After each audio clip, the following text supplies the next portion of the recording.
Sitten tilanne, jonka hakee Juuso Hietanen, pelaa siihen Koivulle. Koivu pyöräyttää jälleen vähän peliä rauhallisemmaksi ja katsoo ja hakee sieltä Jussi Jokisen. Löytääkin, Jokinen torjuu ja sitten uudestaan paikka ja haetaan koko ajan. Nyt hakee sitten Filppula takakulmaa, mutta ohi menee sekin ja vyöry on kova kyllä kieltämättä, mutta maali puuttuu. Mäenpää, Filppula.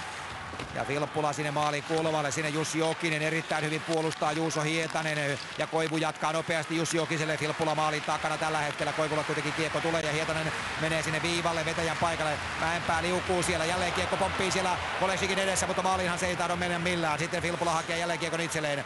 Krastus Lobotsev seuraa häntä.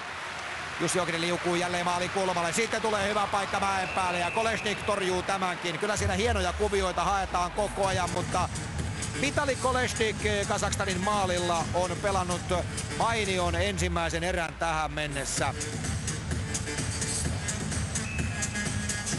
Siellä näitä paikkoja satelee ja Kolesnik kestää. 36 sekuntia rangaistusta vielä jäljellä Jevgeni Bumakinilla.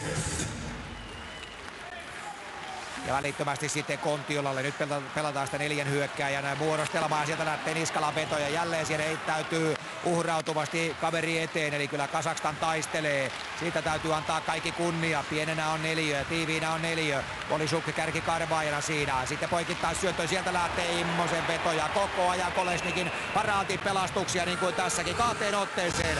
Siellä on hyvä käydä taputtelemassa Vitali Kolesnikia niin kuin tässä tilanteessa teki Aleksei Troshinski.